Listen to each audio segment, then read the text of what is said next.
Imagine a 30-foot giant yet gentle creature cruising the icy waters of the Bering Sea. But there's a catch. It's been extinct for over 250 years, or so we think. But on a tiny remote island chain called the Commanders, with just over 600 people, a strange belief persists. Most of them believe they've seen it.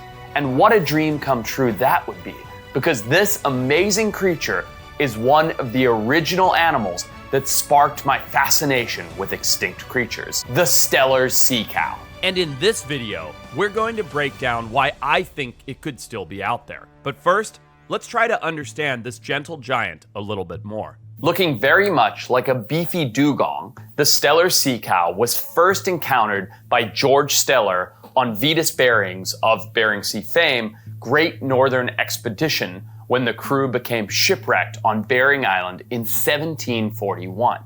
He and his men were marooned there and had nothing to eat until a massive sea cow floating along the surface came by and provided nourishment for weeks. At the time of its discovery, the Steller sea cow was restricted to the shallow seas around the Commander Islands, which include the Bering and Copper Islands. But fossils found in Monterey Bay, California, and Honshu, Japan, which were dated to the late Pleistocene, suggest the Steller sea cow once had a much more extensive range than we previously thought. This gargantuan animal reached a max length of up to 30 feet, weighing just over 22,000 pounds, which is enormous. Just to put that into context for you, modern dugongs rarely exceed 2,000 pounds. That's right, the Steller sea cow was nearly 10 times the weight of modern dugong. The dramatic size difference is part of the reason some of the evidence is so convincing, because manatees and dugongs could never be nearly as large, not to mention they could never be found in the Bering Sea. However, it didn't really look like a dugong. The Steller sea cow had so much blubber that its buoyancy wouldn't allow it to ever be totally submerged. Its blubber was up to 4 inches thick. In addition to this, it had 1 inch thick outer skin. So because of all of this, it's widely believed that the Steller sea cow couldn't have any natural predators, which means if humans started predating upon them, which as we told you in that story they did, that could very, very easily drive their numbers towards extinction. The Steller sea cow was usually rough on its sides with craters caused by parasites. This gave rise to the nickname bark animal. It had barely any hair on its body, but unusually, the inside of its flippers were covered with bristles. A super weird feature about the Steller sea cow is that it had a nictitating membrane, which if you've never seen that, it's a weird cover that goes over the eye to prevent it from injury while feeding. Another super surprising feature is that unlike its dugong and manatee cousins, the Steller sea cow actually had no teeth. Yeah, that's right, no teeth. So how did it eat and what did it eat, may you ask? Well, the upper lip of the Steller sea cow extended so far beyond the lower jaw, like the proboscis monkey, that it looked like its mouth was underneath its skull. Instead of teeth, this bizarre animal had a dense array of 1.5 inch long interlacing bristles on its upper lip. It used these bristles to tear seaweed and then hold the food and sort of shovel it into its mouth, where it had these 2 keratinous plates called ceratodontes located on its palate and mandible, which it used for sort of a grinding chewing. Its heart alone weighed 35 pounds, and it had a digestive tract that was 500 feet in length, more than 20 times the animal's length, which is absolutely nuts. And it shows you with this really long digestive tract just how hard it was for Steller sea cow to break down all of the marine organic material like kelp that it would have had to have eaten. Sadly, only 27 years after humans discovered the animal, it was ruled extinct in 1768. The people of the Commander Islands killed 7 sea cows for every 1 they could eat, quickly dropping their numbers.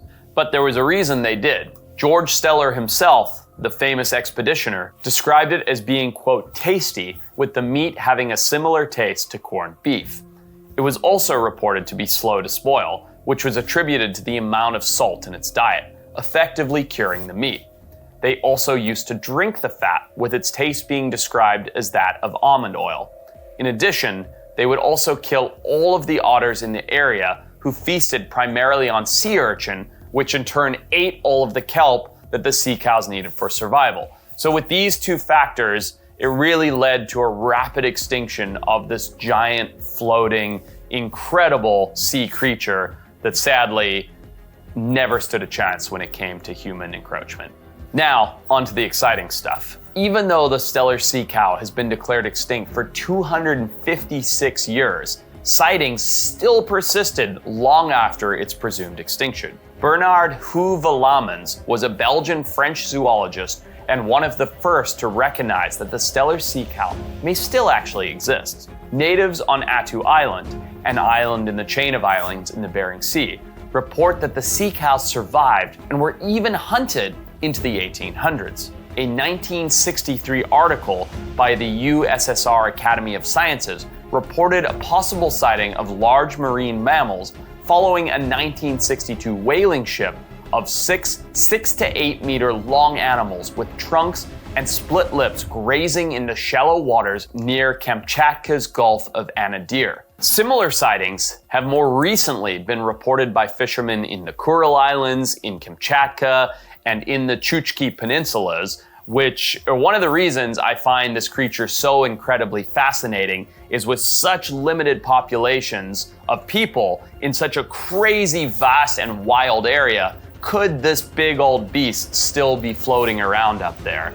It would be an amazing thing to try and find out. Now, could these sightings have just been a misidentification of, say, a walrus or a northern elephant seal, which would have been way outside of its range, by the way? I guess we'll never really know. However, pictures taken on the west coast of Greenland in 2014 show a large animal near the shore with a rounded back and head.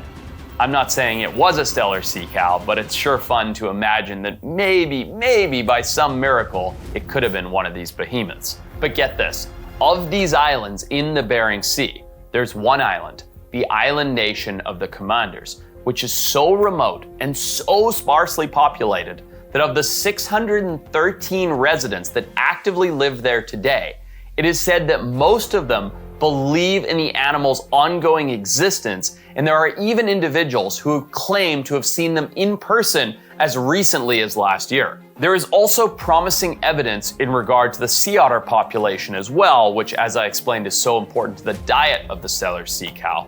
So since their protection from the fur trade in 1911, 2 small populations survived in the Aleutian Islands, and an aerial survey in 1992 showed a widespread repopulation in the east and western directions directly influenced by the Bering Sea ecosystem.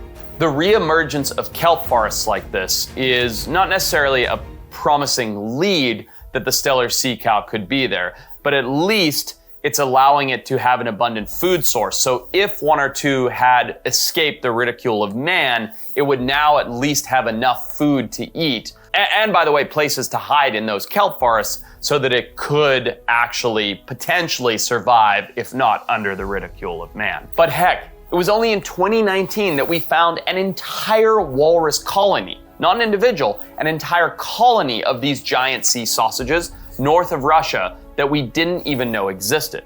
It wasn't just a few animals. Scientists encountered 3,000 individuals. Imagine being on that research vessel and saying to your colleagues, look at this giant pink beach of potato animals. I mean, just think about it. You think we know all there is to know about the ocean. The reality is, we simply don't. The ocean is so vast that there are some areas that remain completely unexplored, and in incredibly northern, remote, cold areas with limited populations, where the only people that are on the sea day in and day out all say that they think they could have seen a Steller sea cow, well, that is, in my opinion, while being a very small likelihood, still a very compelling and exciting piece of information that deserves, at the very least, somebody to go out there and give a really good effort to look for these Steller sea cows. While I'm not sure when I'll be heading to the Bering Sea to go diving for Steller sea cow, I do know that this summer, one lucky subscriber gets to come on an adventure with me to Illinois to bowfish for invasive flying carp. All you have to do is like, subscribe, and comment, and we'll be picking somebody to win an all-expenses adventure with me this summer that I hope you'll be able to come on. Anyway, you guys, let me know what you think. Do you think I should go look for the Steller sea cow? Do you think it's still alive? If so, what piece of evidence is the most compelling to you? Maybe one of you can go out there and find it, because that would be absolutely incredible. Let me know in the comments down below.